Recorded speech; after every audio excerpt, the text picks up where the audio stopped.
Alright, welcome to Space Engineers, the second tutorial. We're going from the Earth to the Moon. In the last episode we made a successful landing and we made a start on our base. And here it is, our solar panel's up just in time for the setting sun. There's our successful landing. And here's the start of our base. Now in this episode we're going to be making a start on breaking down the lander ship that we arrived in. We're going to be needing the components that are on that, steel plate, computers, motors and so on. We'll also be building a scout ship and going to find resources that are located all around us and indeed right under this lake that we're sitting on. But first what I'm going to do is I'm going to build up my base just a little bit more. We've got about an hour until the sun rises, and all going well we'll have a built scout ship to go and find resources by then. So the next hour is going to be fairly busy, and the first thing I'm going to do is build up the base a little more. I'm going to put a couple of cargo containers if I can afford the resources. I might just start with one.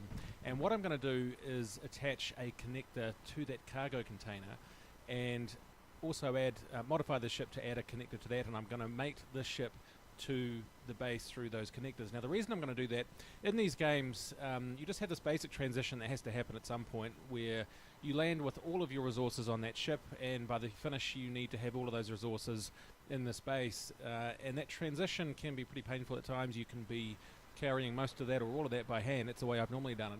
But I just want to, before breaking down the ship, what I want to do is fire up those engines and move the ship over to this area here where I'm going to build a cargo container and a connector, and that's going to, and through that connection we're going to be able to transfer all the components that we're going to be breaking down out of the ship directly into the base cargo containers. And secondly, we've got 4 nearly full batteries on that ship, and we want the energy to be available both to the ship and the refinery and the assembler that's in that ship. We want that energy also to be available to the base by connecting those and making 2 grids currently into one. So let's make a start. I'm going to make an immediate start here by adding some containers. I might just start with one container over on this side, and we'll see if we've got the resources to pull all this together.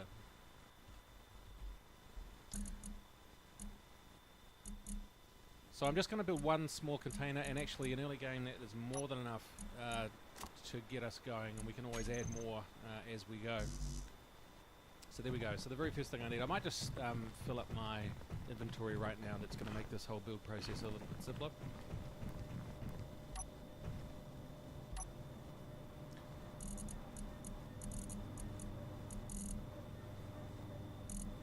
So one thing that we're missing right off the bat is construction components. We've got 50, but that feels a little light to me.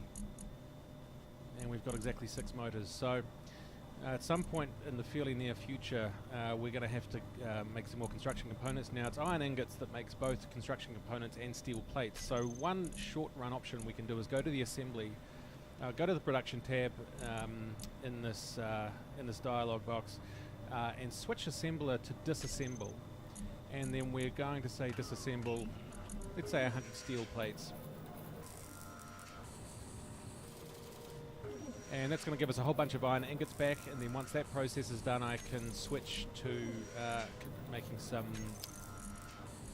construction components.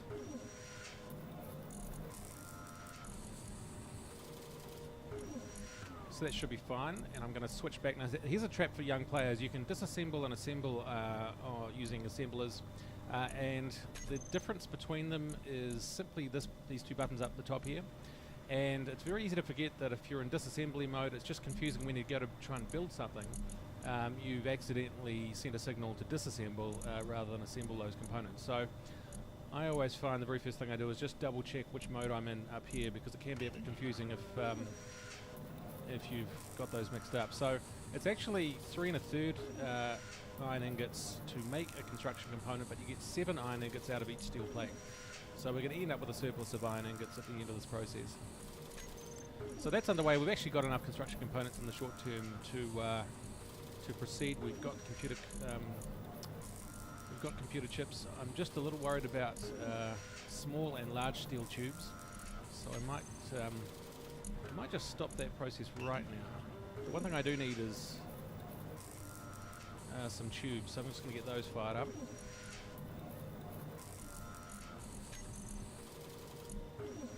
There's sort of a balance, if you just want to have a balanced inventory, I always find a couple of hundred of steel plates, a couple of hundred construction components, maybe 100 interior plates, and maybe a couple of hundred computer components. Usually not power cells, these take up a lot of room, and it's only infrequently that I ever need them.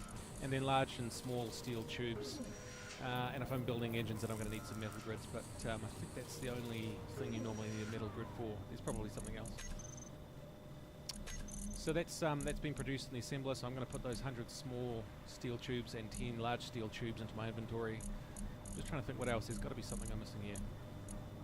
I put some displays in. Actually, I think I do need displays for cargo containers.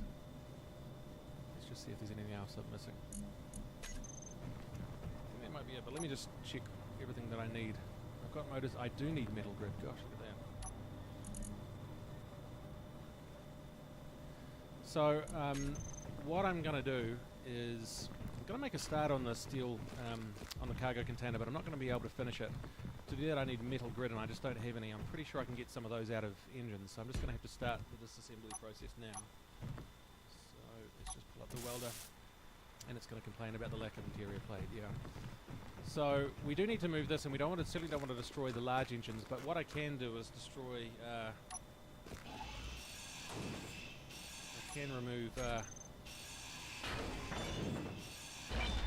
can remove a couple of these engines. I've still got one engine in each direction here, and let's just see how much of this I can take. We don't have to take down the whole thing at a time, and I'm just conscious of filling up my inventory. There we go, my inventory is full now. So do I have metal grid? I do have metal grid, and that should be what I need to finish this cargo container, so that's good.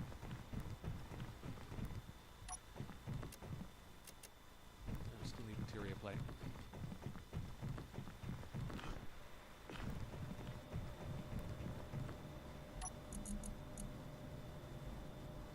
It looks like I'm just going to have to make some interior plate.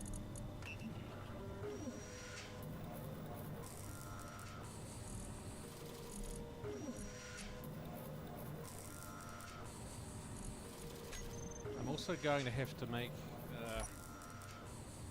some conveyors and some conveyor tubes, and those are big on construction components, so we're probably going to start breaking down some of the ship in the fairly near future.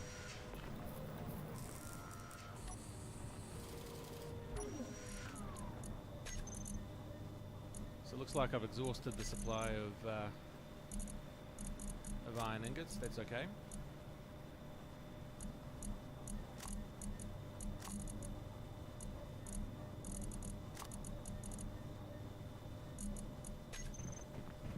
It should be enough to build the small container. Just conscious of time's passing a little bit, and just getting a little bit stuck on these early builds. So the next thing I want to do is attach a conveyor here, and then I'm going to switch on my jetpack, pressing X, and I'm going to fly up here. And this is the sort of height I'm going to have to get to connect up the ship. I don't know exactly. I can adjust this a bit later on.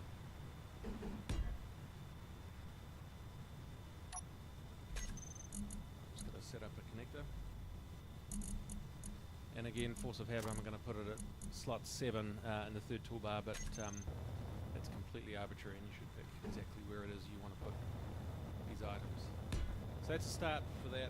I'm not going to be able to weld all of that at the moment. And so the next thing I'm going to do, we're going to have to modify the ship. We're going to add, what we're going to be doing is adding, I might put it over this side.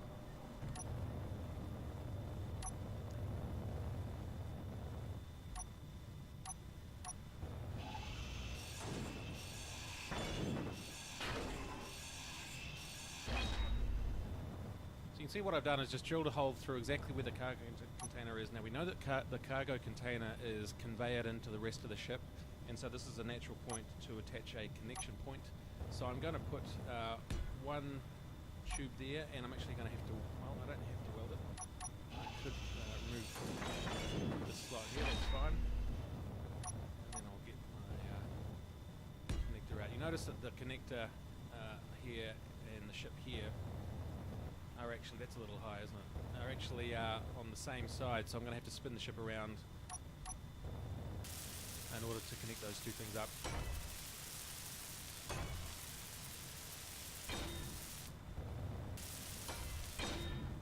great. So I've got the materials I need there. That's good.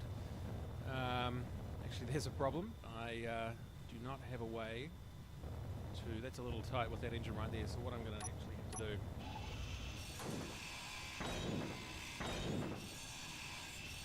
I'm just going to have to get it to turn the corner. Let's just think about that. I think that's okay.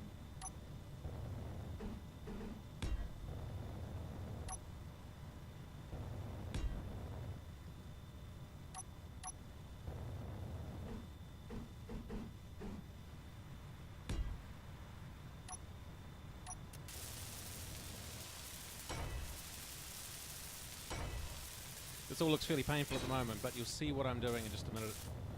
It'll make a lot more sense once we've got all this hooked up.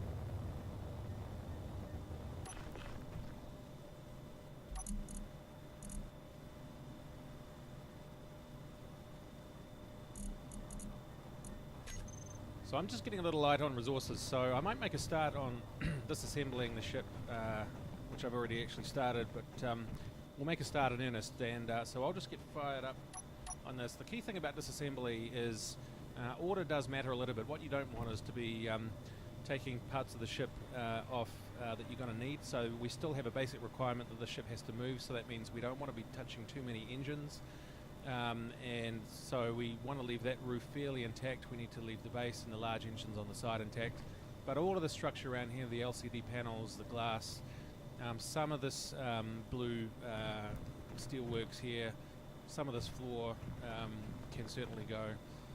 A lot of the structure around the back here. The main thing is that the ceiling here with the engines on top remains intact because we need their propulsion. We can't move batteries. Once we destroy a battery, the power cells go with it. We don't need timer block. We don't need the programming block, which is just underneath there. We do need the gyro. So you just got to be a little bit selective about what you do and don't take. And this process is a lot of backwards and forwards. So actually, I might just start by emptying out my personal inventory. So I'm just going to speed through the next bit as I'm disassembling parts of the ship. I'll see you shortly.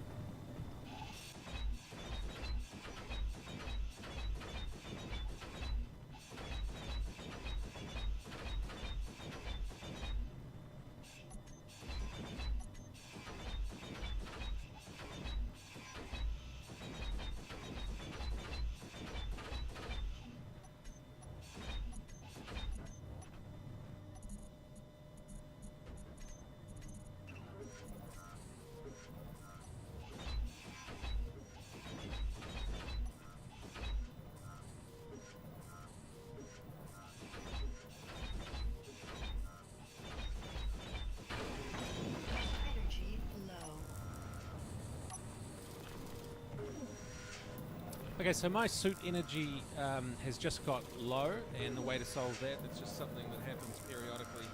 The way to solve that is to come down to the med lab and press the F key, and a rather annoying sound will signal that you're recharging your health, if that's an issue, and recharging your suit energy. The other way to recharge your suit is to go sit in the captain's seat of any ship that is that has energy, and your suit will naturally recharge that way.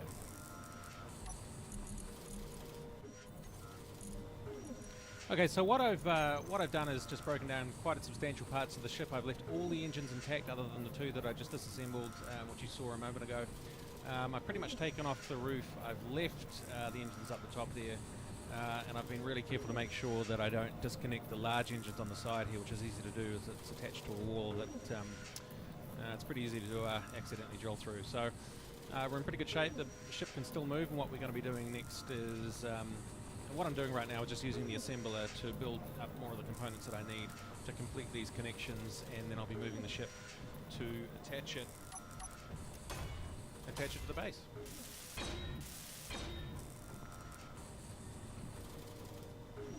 Okay, that's that part of it done. So now what I'm going to try and do is just make an adjustment to the height of this so that it is nicely aligned to that, and I think that they should align closely.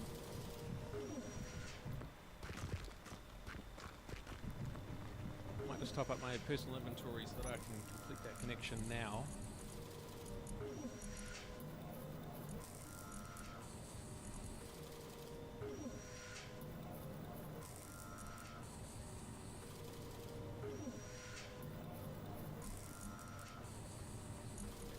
suspect I'm going to need a little more interior plate, but that's on its way, so we'll come back for that.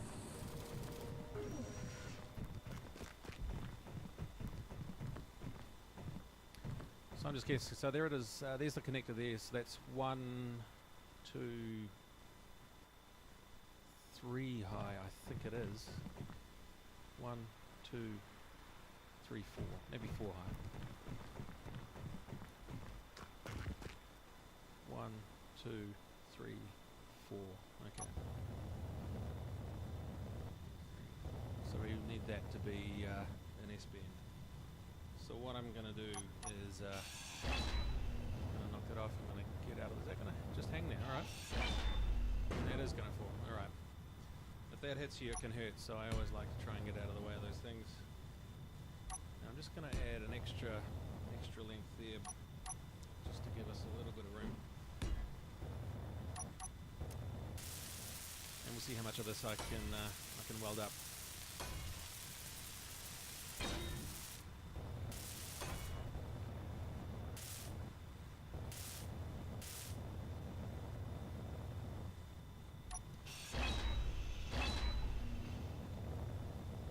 So I'm obviously burning through the hydrogen here, which I'm not afraid to do. We're not short of ice, and we're not short of energy, and that's all we need to replenish hydrogen bottles. So I might as well go ahead and do that right now.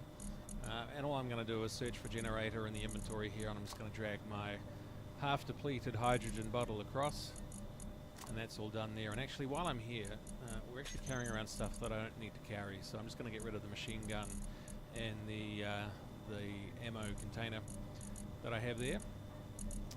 Now I need more construction components, and I've only got 29 of them, so I'm definitely going to need more of those.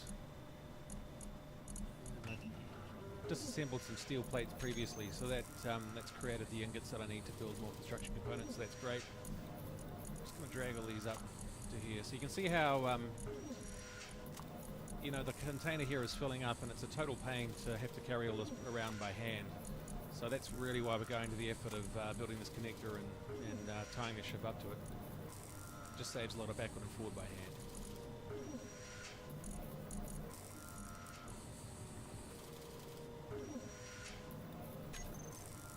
And actually, I'm pretty sure we're not going to need that rifle and that canister, so that ammo. So what I'm going to do is actually, no, I'm going to keep that going. I don't want to interrupt the assembly, but what I would do once production's finished, I will actually disassemble those and get the components out of them.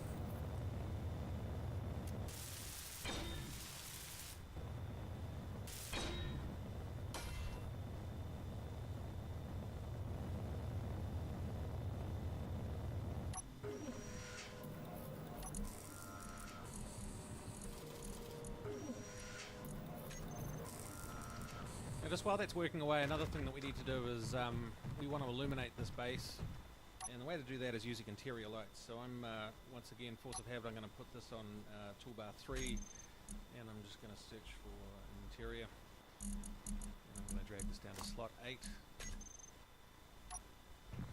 Now each of these requires one construction component to make, all very simple, and I like to put them 5 apart. Again, that's just force of habit. And I don't know where I'm going to put it. Why don't we just go 3 in? 1, 2, 3, 4, 5. 2, 3, 4, 5. We'll just be a little non-standard and put it there. 1, 2, 3, 4, 5. I think that's. I do like to line them up. Be a little wonky, but that's okay.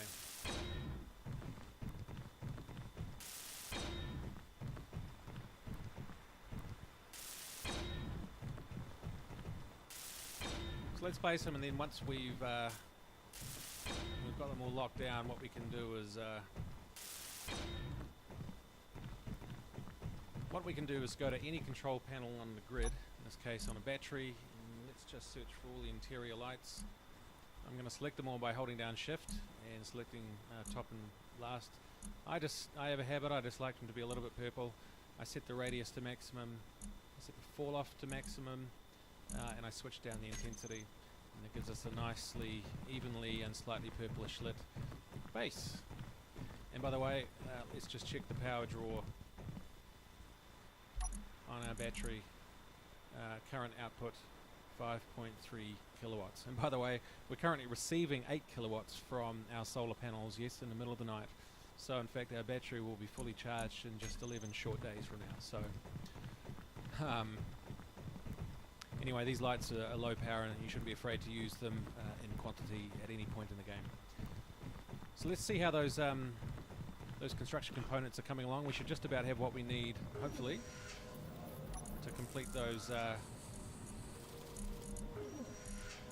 conveyors, and then we can think about moving the ship and attaching it to that conveyor.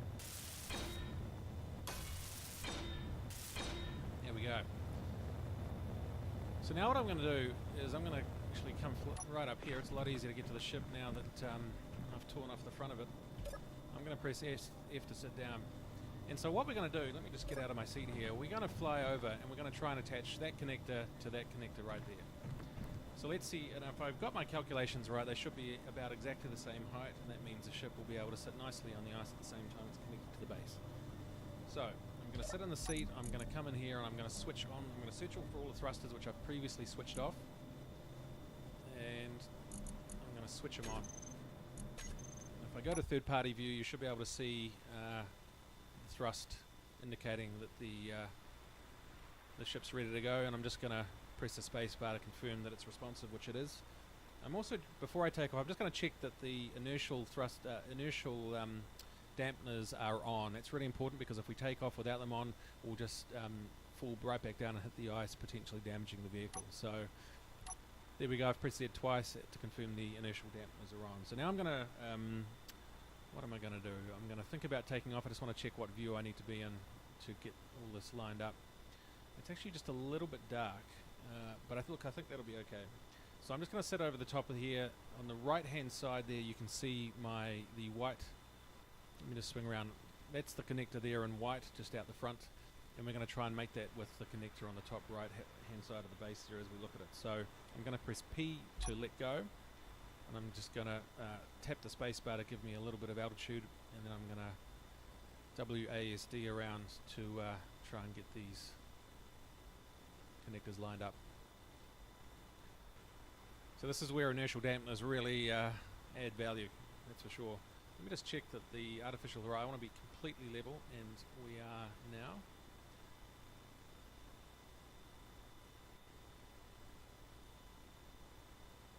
You really do have to look around as well. One of the things about this is it really is misleading. If you're just over the top, it's really hard to tell whether you're just how close, and it looks like we're right next to it right now, but if I swing around here, look at that, we're actually quite a long way apart. So I'm just going to have to tap the S key. In fact, I had to tap the space bar and then the C key to so we're just touching the ice now, and actually I think if we just go forward we should be able to make a connection. They should turn yellow. Come on, where are we? Is that going to work? It should be, we just need to wobble it around a little bit. It should just, is that gonna, there we go. So that's connected there. There's a magnetic connection when they get sufficiently close to each other. And then it's a question of pressing P to lock it in. So you can see that both our feet and the connectors are green. That indicates they're locked, and that's done. So now I'm going to go into control panel K. I'm going to search for thrusters again, and I'm going to switch them all off, and that's going to protect my battery. And I'll tell you what, while I'm also in there, I'm going to switch off actually I'm going to switch off a lot of things to give me maximum access to my battery. I don't need the gyroscope anymore. That's the last time the ship will fly. I'll leave my interior lights on. They don't cost anything. I need my medical room, absolutely. I'll leave my ore detector on for now. That's not a big deal. I need my oxygen generator to replenish my hydrogen. I don't need a programmable block. I'll leave my refinery on. Thrusters are already off. I'll leave the reactor on, and I don't need a timer block, so I'll switch it off as well. So we're doing the absolute best we can with the energy we've got by switching off all the components we don't need. Now that the connection has been made, if I go to the inventory, what I can do is I can see all the elements. I can see both the elements of the ship that I'm in, but also the base that I'm connected to. and those are indicated in red. So I just want to check one thing. That red colour is a little bit surprising. Because I'm connected, I should be able to transmit goods from my ship to the small container, and I can. So that's the base small container right there. And now that I'm connected, and because that base container is connected to a conveyor system that in turn is connected to my ship, which itself has all its components conveyed up, I can now shift items anywhere between the base and the ship and any part of the ship, including the refinery and the assembly. So that just means I can now simply drag and drop things from the ship into the base container without having to run it myself by hand. So that's going to be a lot faster and better. So now that connection is made, I'm going to get out of the seat, and we can actually, this ship is flown for the last time, so now we can start doing, we can start disassembling everything else. I switched off that timer block, that's why those lights have turned red. Let me just check, I've got 1800, I've got about 2000 spare in my personal inventory, and that's enough to disassemble that. So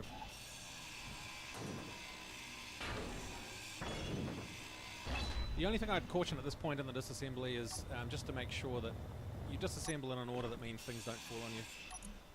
You will die pretty quickly if you're not careful.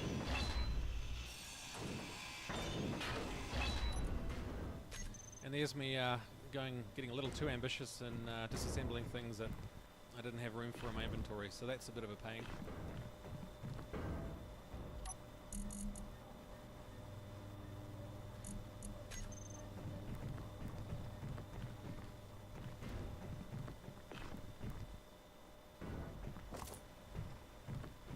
So I'm just pressing the F key to pick everything up. You can hear these various components sort of banging around, which is a pain.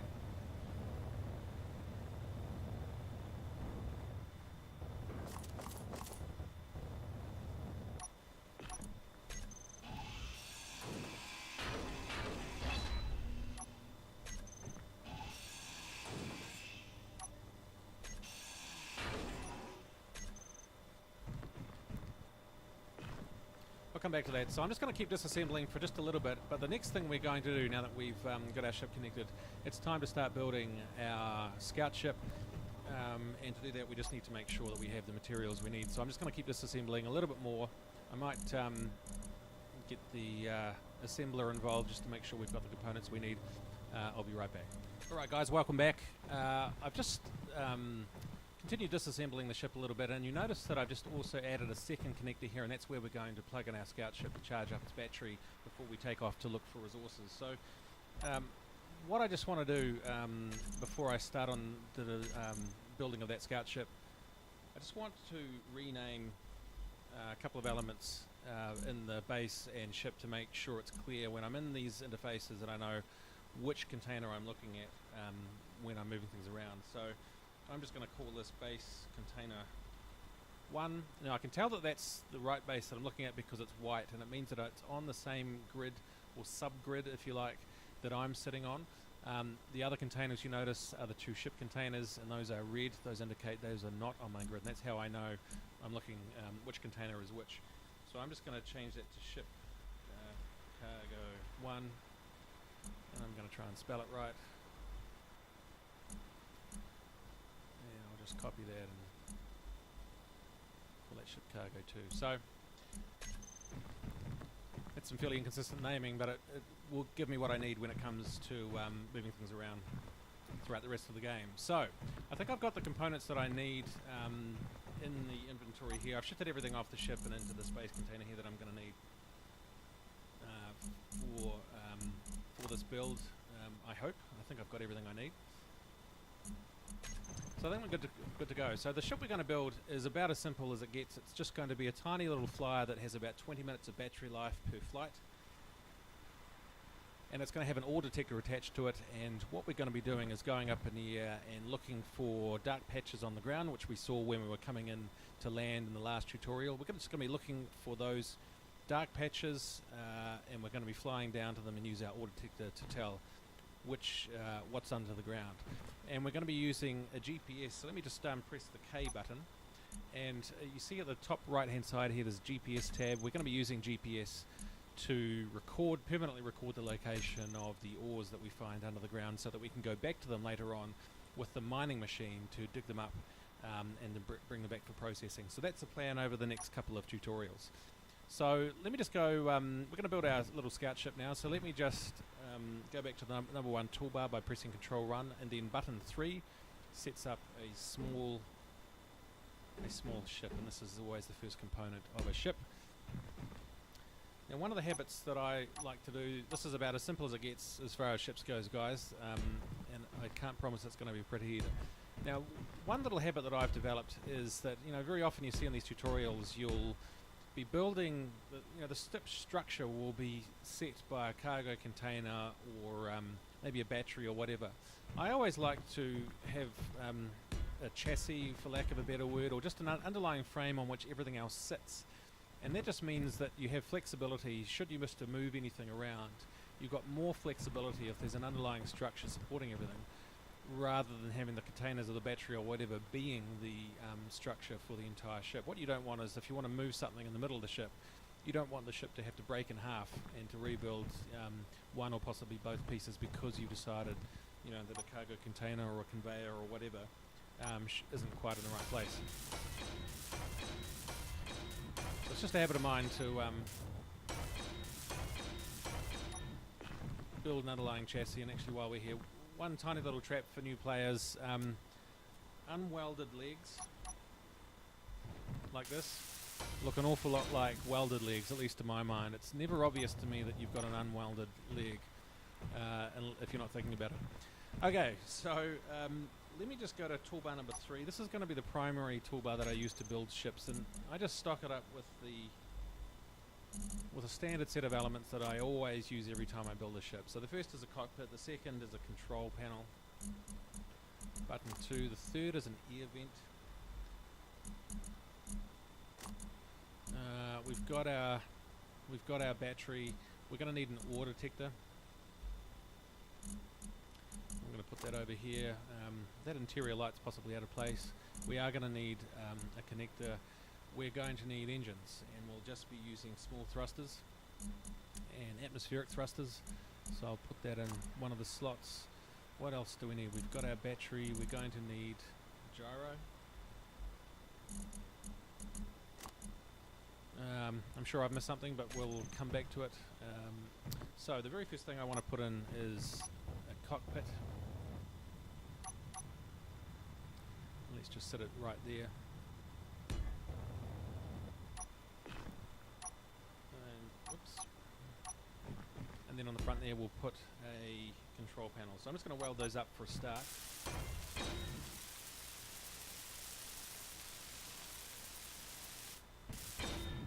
So there's the control panel. Now the next thing I want to do is add a vent, and that has to go on a conveyor tube. There's one in the front here and there's two in the back, so I'm just going to use the one on the front, so I'm going to make sure it's attached to that.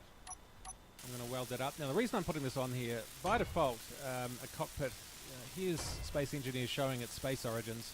By default a cockpit does not have air in it, at least when I was learning 6 weeks ago. It's possible that's been updated. So let's just try. Yeah, so you can see on the left hand side there's no oxygen in this cockpit, and in fact my health is declining rapidly without it. So the way that we get oxygen into the cockpit is to attach an air vent in the front here, and then I'm going to go into my control panel here and I'm going to switch the air vent to depressurize. Now that's not going to do anything just yet, I don't think. I think it will need power. Those lights have turned blue. I think it will need power to put air in there. Maybe it doesn't. Maybe it's already getting power. No, it's not. So my health is disappearing quickly, so I'll get out of there. So once this has power, then it's through a depressurized air vent that air will get into the cockpit, and it just means we don't have to put a helmet on every time we go flying in this thing. So let's attach our battery. I always put that here, and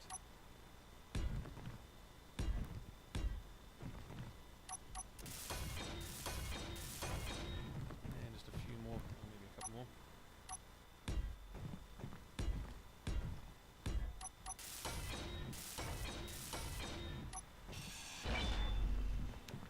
Right, there's our battery, and we just need 20 power cells to set up a small battery.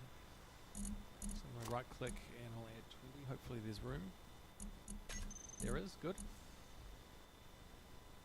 And while I'm here I might as well just restock my steel plates, my construction components, and maybe interior plates as well. So there's small batteries, 20 power cells each, and there's large batteries which go on large ships and bases. And just like large batteries, small batteries also come with 30% fully charged, and that's the energy we need to take off and do an initial flight to connect to that connector there to finish the charging. So we'll have that underway shortly. So the next thing I want to add, if we go back to toolbar 3, the next thing I want to add is an ore detector, the all-important ore detector. And that takes detector components, and you can get those by making sure you've broken down the large ore detector that you arrived in the ship, which I've done earlier. And let's just get in the cockpit to make sure that the event is working nicely, and it is. You can see on the left-hand side there, the oxygen is now reading high, and my health is not plummeting every time I get in the into the cockpit. So the next thing I'll just add, there's something I've forgotten. So I do want to have a spotlight. There it is. And I might just place that with the interior light. In fact, I might just switch those around. I just have a habit, again, it's just my old habits of having the spotlight in position number 9.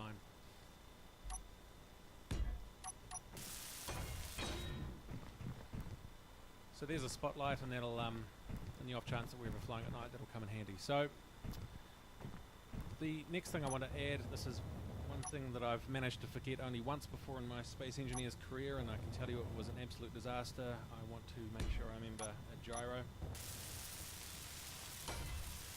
The ship is completely, give it a try sometime, the ship's pretty much uncontrollable without a gyro. It really is absolutely essential.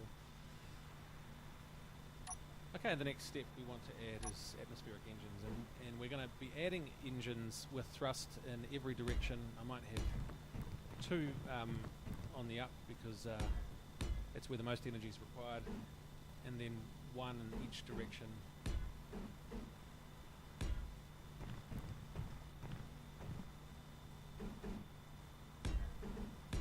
I think that's all symmetric. It doesn't really matter if it's symmetric, I just like the way things look when it is.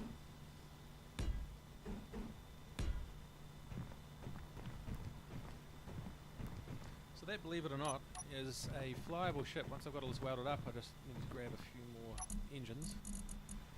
Possibly metal grid, but we'll see.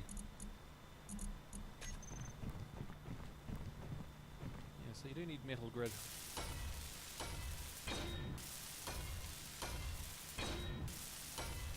Now we're doing all this welding by hand, but later in the game we're going to build a welding ship that flies around and has welders in the front.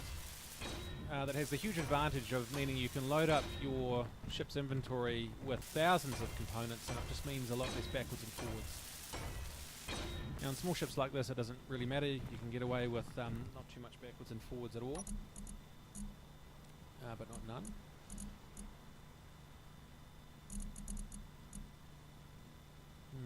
Is there anything else I'm missing? I have a feeling I'm going to need steel tube, but we'll see. Might just get some more built now.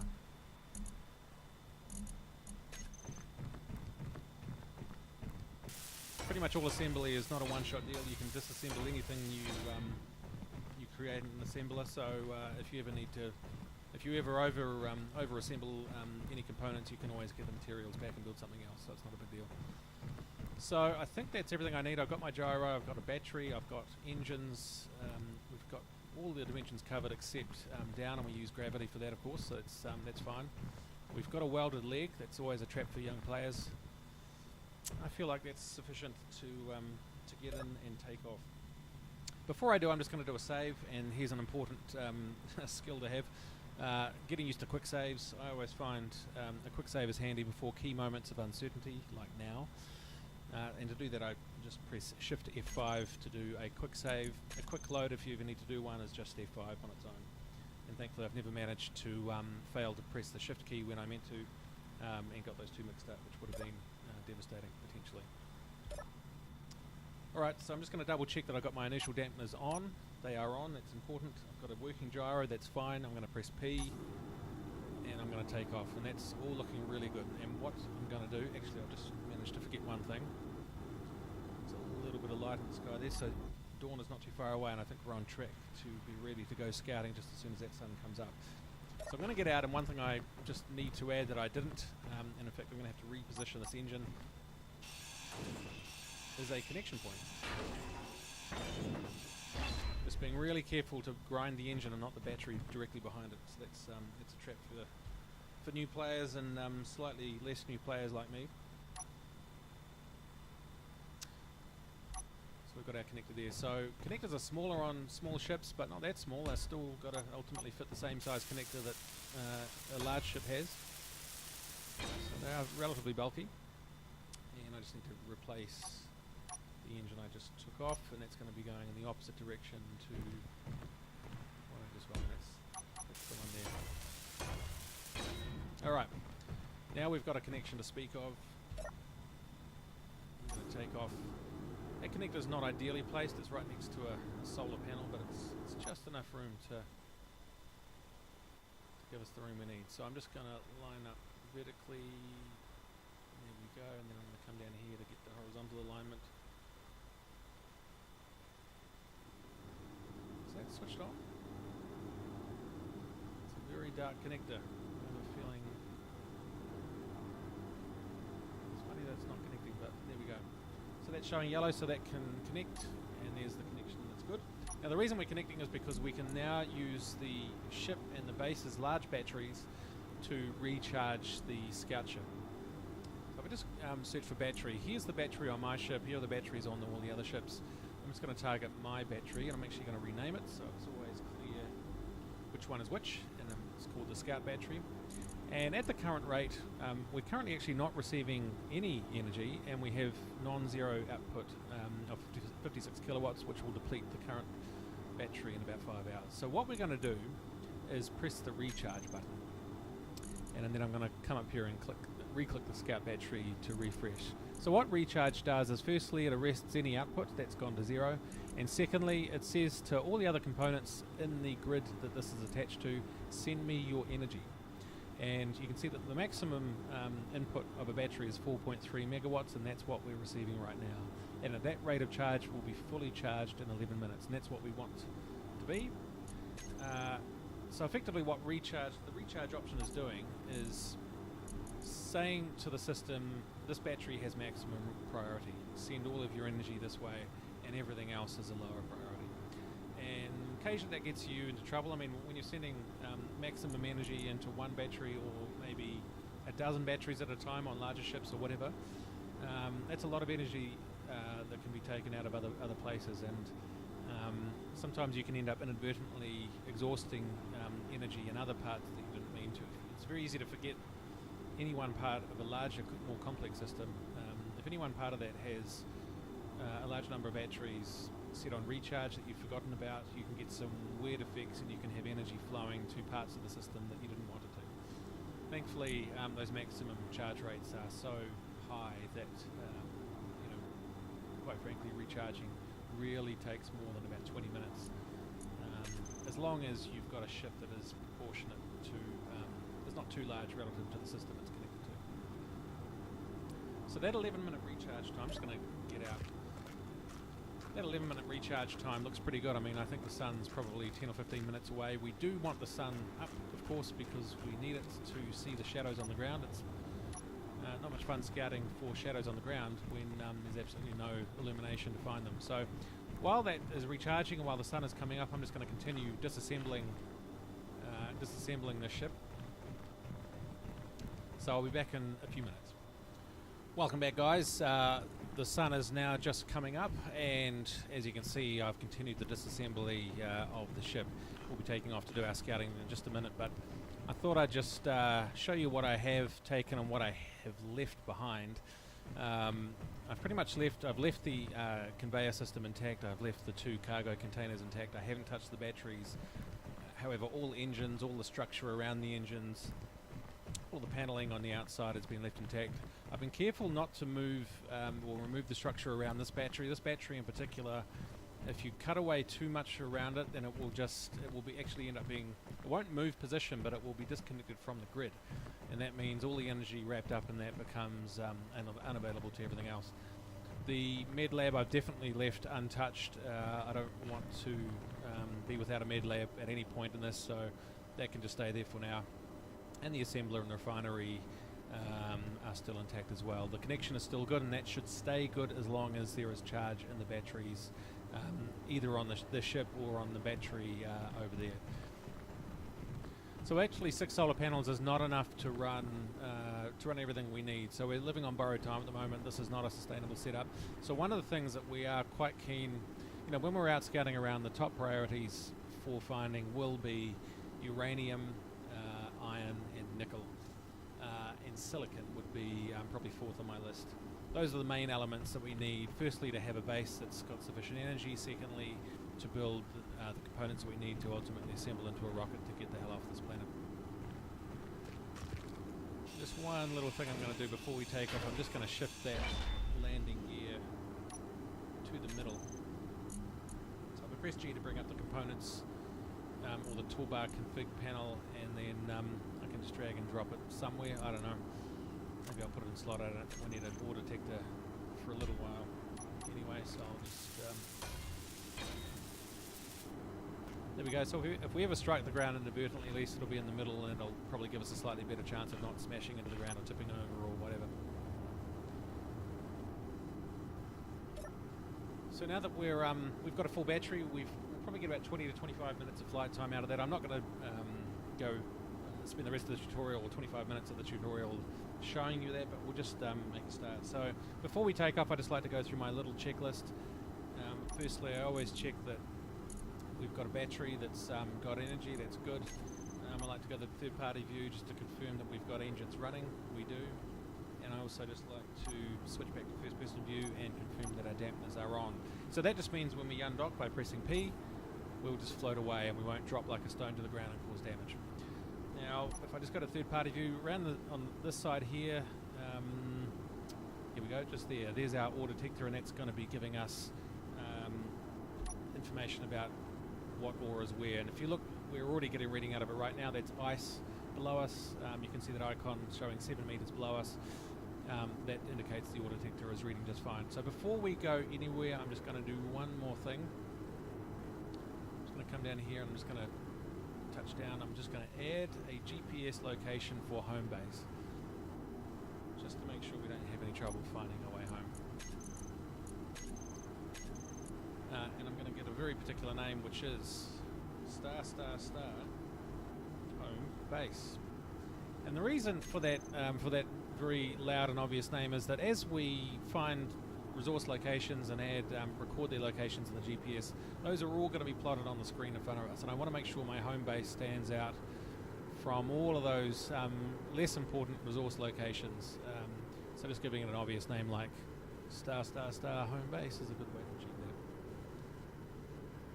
Okay, so what we're looking for is patches on the ground, and we found our very first one right next to us. Looks a bit like Running Man or something, I don't know. But if we come right down to it, we'll find that our little ore detector is going to tell us what's underneath there. Now the range on a small ore detector is about 150 meters, I think it is. And on a large ore detector on a large ship or on a base, it's 250 meters. I think that's it from memory. So I'm going to go all the way down to the ground because we just want to make sure we get all of the resources. Some of the rarer resources are sometimes quite deep, like uranium. So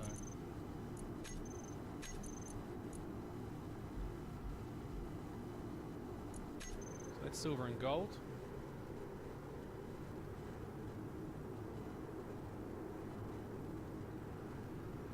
And you can see those that silver and gold is now plotted alongside home base with the range. And we'll end up with dozens of those locations. So it can get pretty crowded sometimes, depending on how much time you like to spend scouting. Now, I always keep an eye on the horizontal indicator. I mean, it's not a good thing to strike the ground, and it's just a real pain if you ever strike the ground and you've got to walk back, or you've got to whatever die. It's just a pain. So I am always fairly careful on when I'm using the ship. So slightly unusually, I mean, I can only see 2 elements, and this is a pretty big resource patch. I mean, that's very large actually. So just trying to find, there's our third element. Usually you'll get 3 elements, and there's our third one, which is the all-important uranium, so that's great. Just a wee bit hard to see.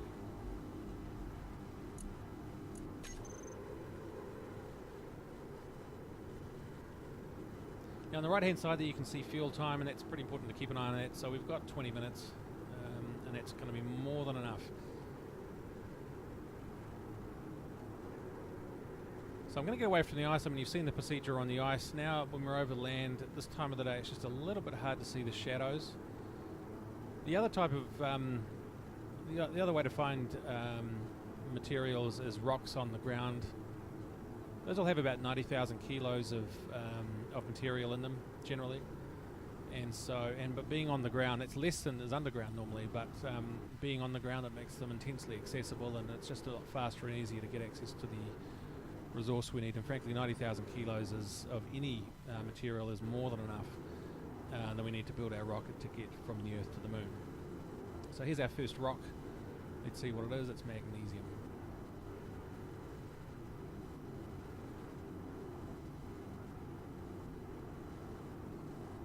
So I'm just going to come all the way down to it to give me a nice accurate GPS reading. And because it's on the ground, I always my habit is to put OG next to it, meaning on ground. It just makes it easy to it's just a signal that it's an easy access mineral. You don't have to dig 20 meters down to get to it or whatever. So I think that's a shadow on the ground over there, so we'll head over that way.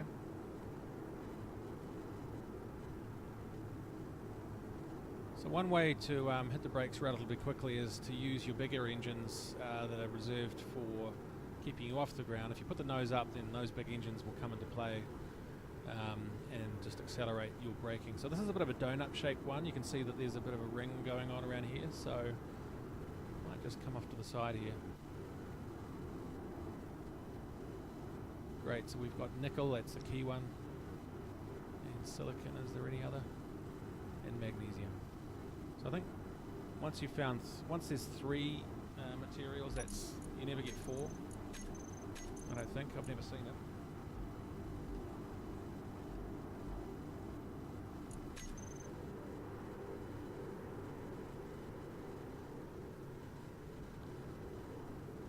So that's the procedure for doing scouting, and what I'm going to do is I'm just going to keep repeating this procedure and tracking the location of the resources that I find. So there you go, there we are relative to our base. We're already about 4.5 kilometers away from home base. What a pretty view. So that's scouting, and the next step in the next tutorial will be to build I think we'll build a welding machine next. No, we'll build a mining machine next, and we'll do that by hand.